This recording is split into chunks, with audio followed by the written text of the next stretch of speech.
This is a production of Red Earth Theater Company's online play project. For more information, visit redearththeater.org.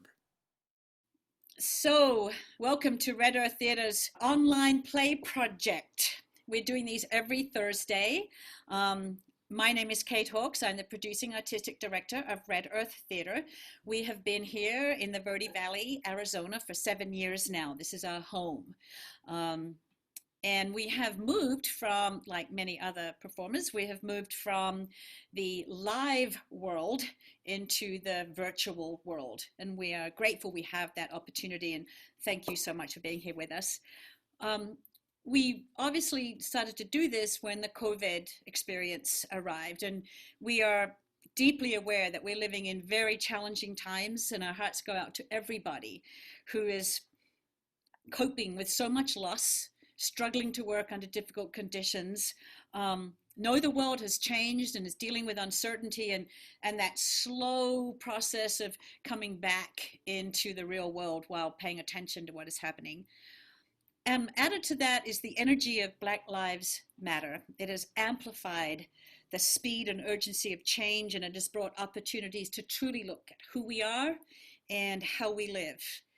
And we at Red Earth Theater, we stand with all who are demanding, supporting, and creating a society that regards everybody as equal and treats all its people as equal.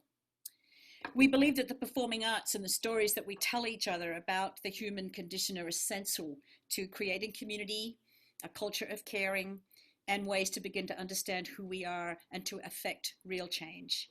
And it's in this spirit that we started doing the Thursday online play project. Our thanks go to our season sponsor, Sovereign Laboratories, and to the many who have supported us and as we've changed direction, and particularly to Maureen Nealon, who gave a very generous donation as we got started, and to all those people who contributed on Arizona Gives Day. We are paying a small fee to the actors and the technicians when we do the on-site live streaming, and also to our beautiful graphic designer. The reading this week is excerpts from various Shakespeare plays called Proud Men, Strong Women. We are proud to bring you some little snippets from Mr. Shakespeare, and who better to guide us through these difficult times than Mr. Shakespeare. He's relevant no matter what's happening or where we are. Our readers are Terra Shelman, Karla Stamps, Ben Gorman, and Scott Coopwood. And this is through the magic of Zoom. So here it is. Terra is in Cottonwood, Arizona. Karla is on the road in her RV returning to Arizona. She's currently at Meteor Crater. Ben is in Texas. Scott is in California, and I am here in Sedona. And together we are all bringing you this reading, Proud Men and Strong Women. Now, I'm going to disappear, and I'll be reading introductions per scene in between in a blackout. Our first scene is from Henry IV, Part 1, Act 5, Scene 4. Two proud warriors, each adamant that their cause is just, meet for the final time on a battlefield. Prince Henry and Hotspur come to understand that in another time, their mutual respect and admiration would have made them brothers. But alas, their awakening comes just moments too late. If I mistake not, thou art Harry Monmouth. Thou speakst as if I would deny my name. My name is Harry Percy. Why, then I see a very valiant rebel of the name. I am the Prince of Wales, and think not, Percy, to share with me in glory any more. Two stars keep not their motion in one sphere, nor can one England brook a double reign of Harry Percy and the Prince of Wales. Nor shall it, Harry, for the hour is come to end the one of us, and would to God thy name in arms were now as great as mine. I'll make it greater ere I part from thee, and all the budding honors on thy crest I'll crop to make a garland for my head. I can no longer brook thy vanities. They fight. Hotspur is wounded and falls. Oh, Harry, thou hast robbed me of my youth. I better brook the loss of brittle life than those proud titles thou hast won of me. They wound my thoughts worse than sword my flesh. But thoughts, the slaves of life, and life time's fool, and time that takes survey of all the world, must have a stop. Oh, I could prophesy, but that the earthy and cold hand of death lies on my tongue. No, Percy, thou art dust and food for worms, brave Percy. Fare thee well, great heart. Ill-weaved ambition, how much art thou shrunk! When that this body did contain a spirit, a kingdom for it was too small a bound, but now 2 paces of the vilest earth is room enough. This earth that bears thee dead bears not alive so stout a gentleman. But let my favors hide thy mangled face, and even in thy behalf I'll thank myself for doing these fair rites of remembrance. Adieu, and take thy praise with thee to heaven. Our next scene is from Measure for Measure, Act II, Scene 4. Isabel's brother is on death row for sex out of wedlock. Angelo, a powerful man of church and state, uses his power and authority to force her, a nun, into an untenable choice: her soul or her brother's life. When I would pray and think, I think and pray to several subjects. Heaven hath my empty words, whilst my invention, hearing not my tongue, anchors on Isabel. Go heavens! Why does my blood thus muster to my heart, making both it unable for itself and dispossessing all my other parts of necessary fitness?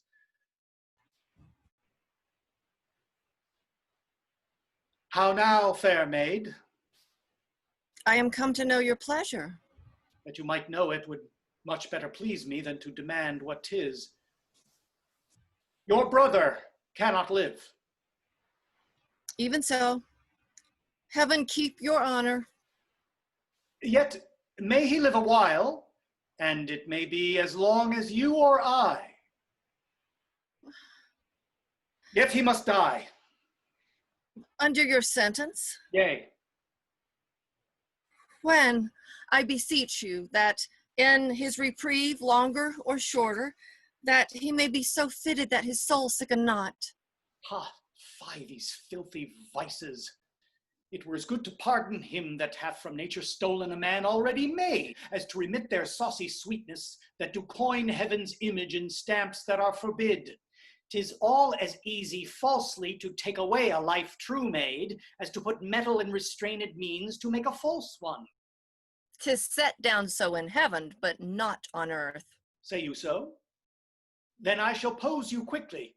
Which had you rather, that the most just law now took your brother's life, or to redeem him, give up your body to such sweet uncleanness as she that he hath stained? Sir, believe this, I had rather give my body than my soul. I talk not of your soul. Our compelled sins stand more for number than for account. But how say you?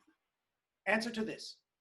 I, now the voice of the recorded law, pronounce a sentence on your brother's life. Might there not be a charity in sin to save this brother's life? Please you to do it. I'll take it as a peril to my soul. It is no sin at all, but charity.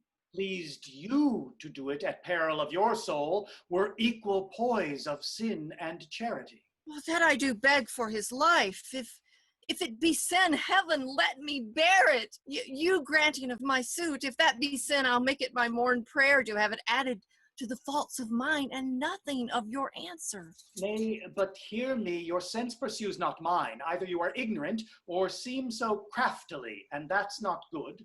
Let me be ignorant, and in nothing good, but graciously to know I am no better. Thus wisdom wishes to appear most bright when it doth tax itself. But mark me, to be received plain, I'll speak more gross. Your brother is to die. So. And his offense is so, as it appears, accountant to the law upon that pain. True. Admit no other way to save his life, as I subscribe not that, nor any other, but in the loss of question, that you, his sister, finding yourself desired of such a person whose credit with the judge, or own great place, could fetch your brother from the manacles of the all-binding law, and that there were no earthly mean to save him, but that either you must lay down the treasures of your body to this supposed, or else to let him suffer. What would you do? As much for my poor brother as myself. That is, were I under the terms of death, the impression of keen whips I'd wear as rubies, and strip myself to death as to a bed that long I have been sick for, ere I'd yield my body up to shame. Then must your brother die. And 'twere the cheaper way. Better it were a brother died at once than a sister by redeeming him should die forever. Were not you then as cruel as the sentence that you have slandered so? Ignominy and ransom and free pardon are of two houses. Lawful mercy is nothing kin to foul redemption. You seemed of late to make the law a tyrant, and rather prove the sliding of your brother a merriment than a vice. Oh, pardon me, my lord, it oft falls out to have what we would have, we speak not what we mean. I something do excuse the thing I hate for his advantage that I dearly love. We are all frail. Else let my brother die, if not of fettery, but only he, oh, and succeed thy weakness. Nay, women are frail too. Aye, as the glasses where they view themselves, which are as easy broke as they make forms. Women, help heaven, men, their creation mar in profiting by them. Nay, call us 10 times frail, for we are as soft as our complexions are, and credulous to false prints. I think it well. Be that you are, that is, a woman. If you be more, you're none. If you be one, as you are well expressed by all external warrants, show it now by putting on the destined livery. I have no tongue but one. Gentle, my lord, let me entreat you, speak the former language. Plainly conceive, I love you. My brother did love Juliet, and you tell me that he shall die for it? He shall not, Isabel, if you give me love. I know your virtue has a license to it, which seems a little fouler than it is to pluck on others. Believe me, on my honor, my words express my purpose.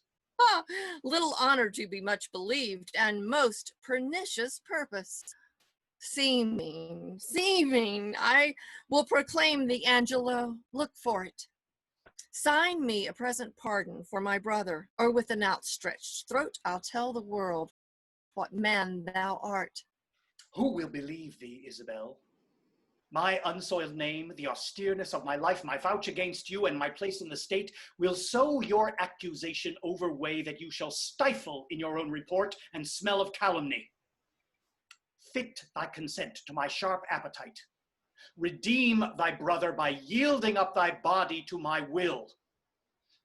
Or else he must not only die the death, but thy unkindness shall his death draw out to lingering sufferance. Answer me tomorrow, or by the affection that now guides me most, I'll prove a tyrant to him. As for you, say what you can. My false o'erweighs your true. Our next scene is from Hamlet, Act V, Scene 1. Two clowns, a gravedigger and a sextant, working stiffs, muse on life and death in a graveyard.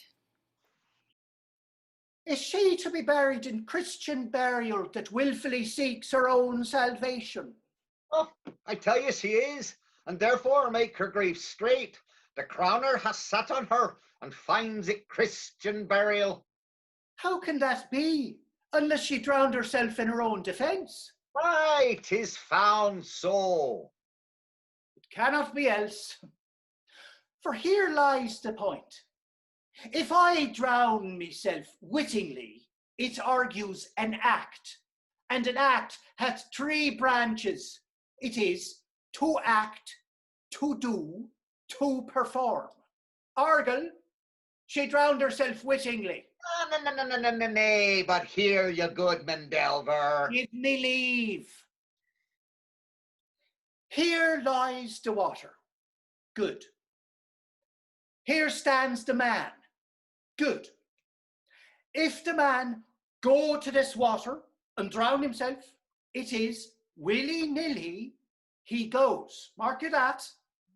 But if the water come to him and drown him, he drowns not himself. Argal, he that is not guilty of his own death shortens not his own life. What? Is this law? Aye, marry it. Well, you have the truth on it. If this had not been a gentlewoman, she should have been buried out to Christian burial. Why, there thou sayest. And the more pity that great folk should have countenance in this world to drown or hang themselves more than they're even Christian. Come, me spade. There is no ancient gentlemen, but gardeners, ditchers, and grave makers. They hold up Adam's profession. Was he a gentleman? He was the first that ever bore arms. Why, he had none. What, art a heathen? How dost thou understand the scripture? The scripture says, Adam digged. Could he dig without arms? I'll put another question to thee. If thou answerest me not to the purpose, confess thyself. Go to. What is he that builds stronger than either the mason, the shipwright, or the carpenter? Is he that builds stronger than mason, shipwright, carpenter? Oh, the gallows maker. For that frame outlives 1,000 tenants. I like thy wit well, a good faith. The gallows does well. But how does it do well? It does well to those that do ill. Now thou dost ill to say the gallows is built stronger than the church. Argal, the gallows may do well to thee. To it again, come. Who built stronger than a mason, a shipwright, or a carpenter? I tell me that and unyoke. Oh, Mary, now I can tell. To it. Mass, I cannot tell. Cudgel thy brains no more about it, for your dull ass will not mend his pace with beating. And when you're asked this question next, say, a grave maker, the houses that he builds last till doomsday.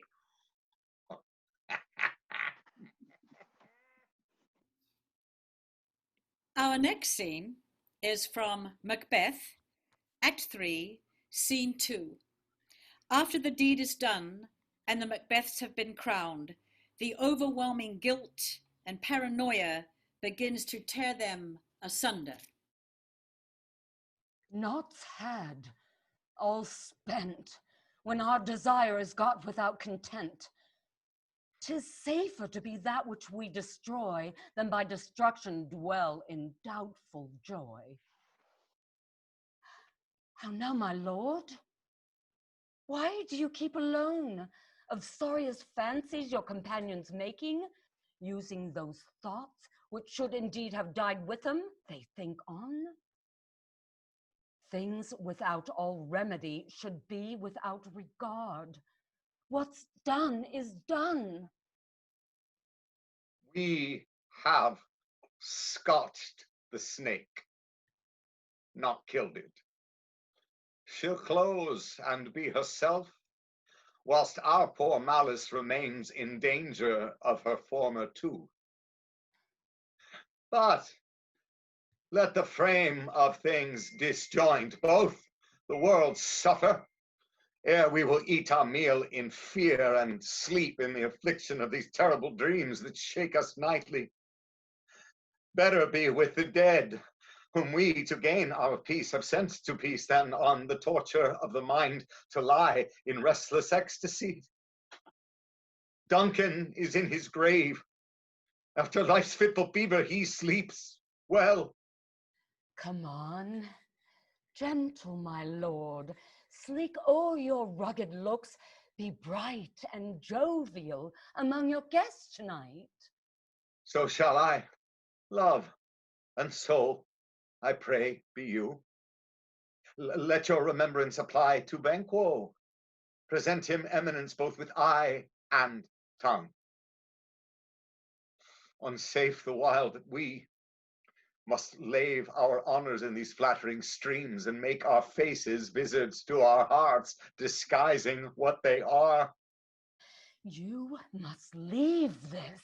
Oh, full of scorpions is my mind, dear wife. Thou knowest that Banquo and his fleance lives. But in them nature's copy, not etern. There's comfort yet. They are assailable. Then thou be jocund. Ere the bat hath flown his cloistered flight, ere to black Hecate's summons, the shard-born beetle with his drowsy hums hath rung night's yawning peal, there shall be done a deed of dreadful note. What's to be done?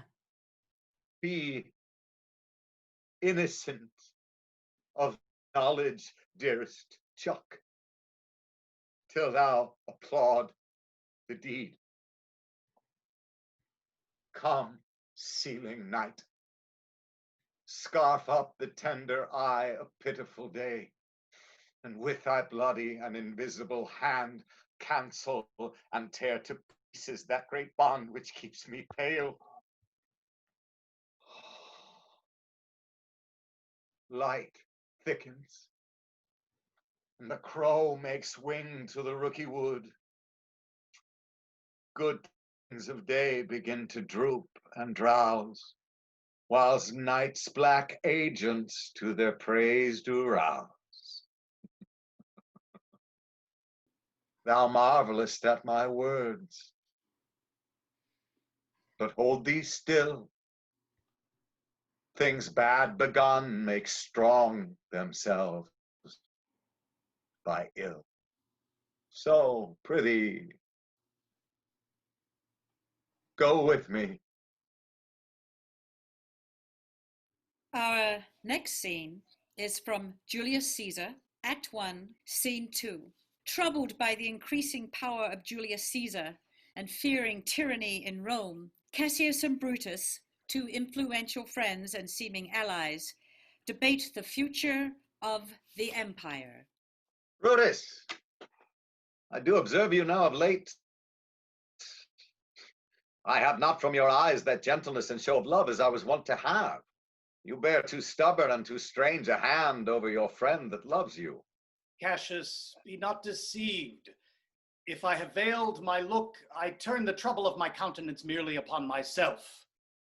Vexed I am of late with passions of some difference, conceptions only proper to myself, which give some soil, perhaps, to my behaviors. But let not therefore my good friends be grieved, among which number, Cassius, be you one.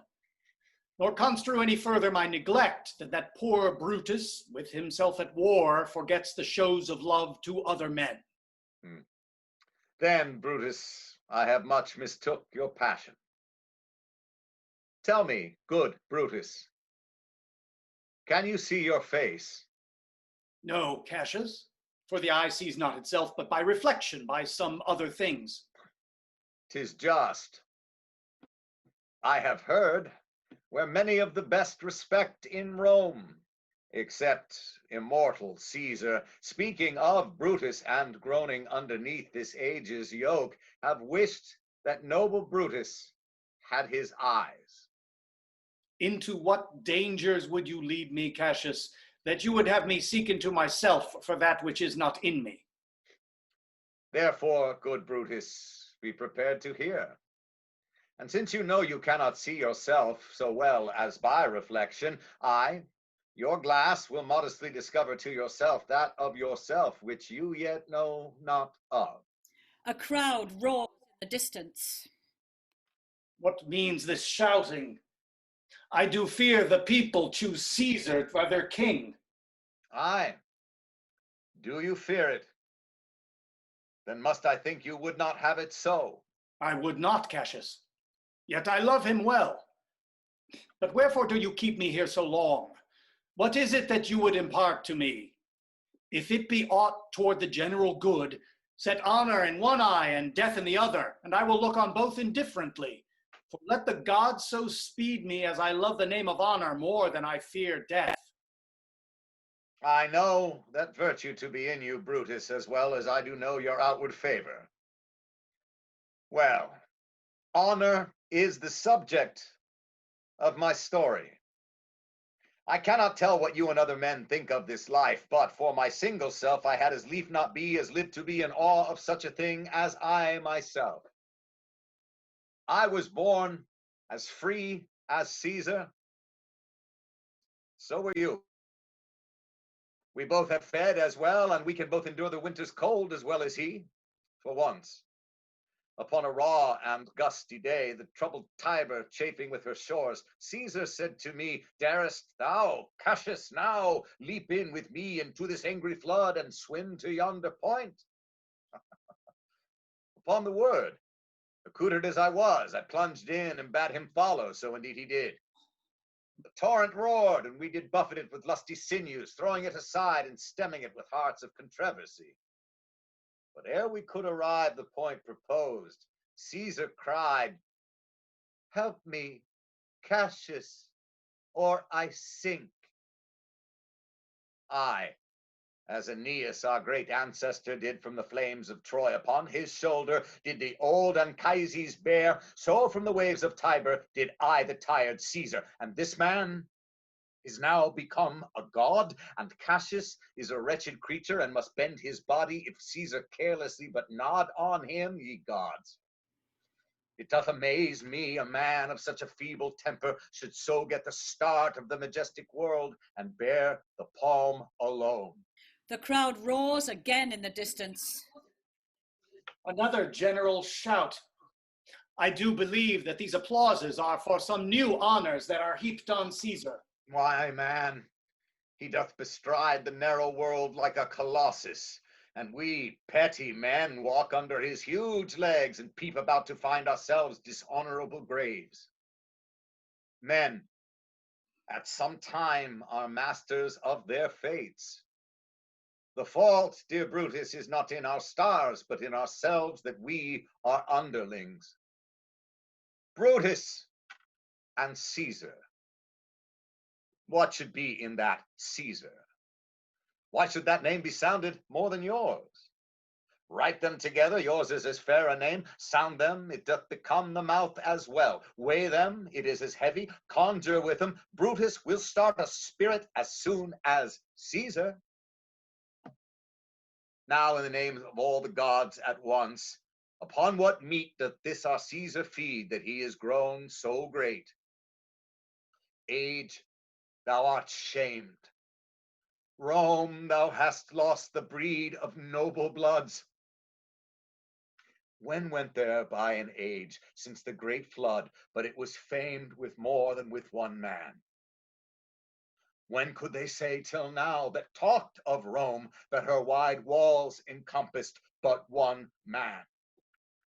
Oh, you and I have heard our fathers say there was a Brutus once that would have brooked the eternal devil to keep his state in Rome as easily as a king.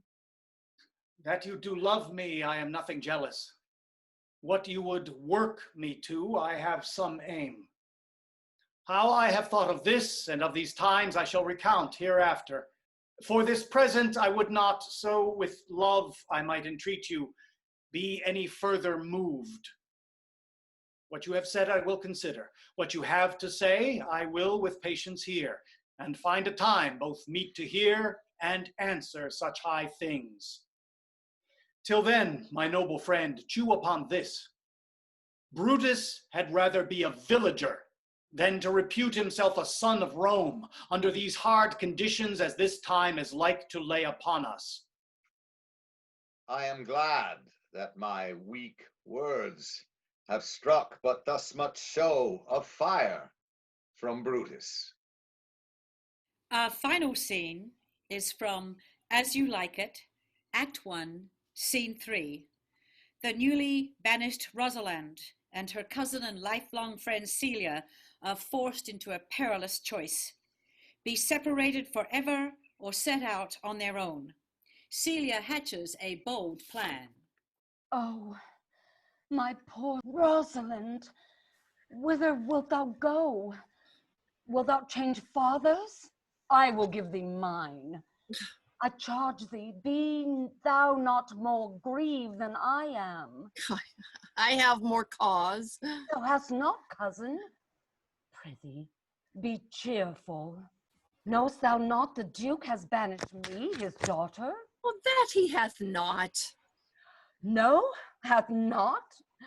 Rosalind lacks then the love that teaches thee that thou and I am one. Shall we be sundered? Shall we part, sweet girl? No. Let my father seek another heir. Therefore, devise with me how we may fly, whither to go, and what to bear with us. And do not seek to take your change upon you, to bear your griefs yourself and leave me out.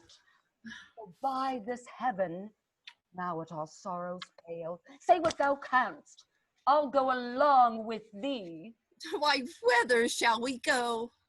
To seek my uncle in the forest of Arden. Alas, what danger will it be to us, maids as we are, to travel forth so far? Beauty provoketh thieves sooner than gold. I'll put myself in poor and mean attire, and with a kind of umber smirch my face, the like do you. So shall we pass along and never stir assailants. And were it not better, because I am more than common tall, that I did suit me all points like a man, a gallant curtle axe on my thigh, a boar spear in my hand, and in my heart lie there what hidden women's fear their will. We'll have a swashing and martial outside, as many other mannish cowards have that do outface it with their semblances. What shall I call thee when thou art a man? I'll have no worse name than Jove's own page, and therefore look you call me Ganymede. But what will you be called? Something that hath a reference to my state. No longer Celia, but Aliena. Oh, well, but cousin, what if we assuade to still the clownish fool out of your father's court? Would he not be a comfort to our travels? He'll go along the wild world with me. Leave me alone to woo him. Let's away and get our jewels and our wealth together. Devise the fittest way and time to hide us from pursuit that will be made after my flight. Now, go in content, to liberty and not to banishment. Okay, good job, everybody. Let me just bring myself back. Well done, everyone. Thank you so much for this beautiful, beautiful work. I want to take a moment to introduce all these beautiful actors. So we're going to start with, as I say your name, Wave, okay? And you can unmute yourself, Mr. Ben, so that you can speak if you want to. So, Ben Gorman. And Scott Coopwood. And Terra Shelman. And Karla Stamps. Beautiful, beautiful work, everyone. I just want to say a little word about how we came to be doing this. I've worked with Coopwood here. He was here last year and helped us when we did Midsummer's Night's Dream with Karla and Terra. And I worked with Ben, how many years ago in Prescott. And I knew I had these two Shakespeare aficionados and these two beautiful women, and we came up with doing Shakespeare, and I was delighted to be able to just hand the whole project to these two gentlemen to put together, and knowing that they also knew these actors. So thank you so much for making this show happen. Really appreciate it. I want to say a couple of words about what we have coming up. So our next show is next Thursday, June 18th, and we're live streaming from Talakipaki. So we have live actors in a real space. We can't actually invite an audience, but it is a public place. We will have it fenced off with caution tape, and we will live stream it at 6 o'clock. It is a fundraiser for the Sedona Food Bank through Can Sedona. So we will have the event up soon. You can start making donations directly to the food bank as soon as you like. So that's next week at 6 o'clock. I also want to remind you that all of our live streams end up as a lightly edited video with logos and credits, and will be on a Red Earth Theatre YouTube channel. So you can go and find it there. I'd like to encourage you to please make a donation to Red Earth Theatre at www.redearththeatre.org. There's a donate sort of button at the top of the page in the middle. You can hardly miss it. We do pay a small heartfelt stipend to all our beautiful performers, so you can help make that happen. And finally, I want to remind you to please, please, please support the artists in your community, whatever they're doing. They're the ones that help us know who we are, understand who we are, and articulate ourselves in these difficult times. We may be practicing physical distance, but our social connections are getting stronger than ever. And now we have opportunities to really grow our compassion and empathy for others. And live theater really helps us nail that. So thank you, everyone. Be well. Thank you. And thank you for being here. Thank you. Thank you.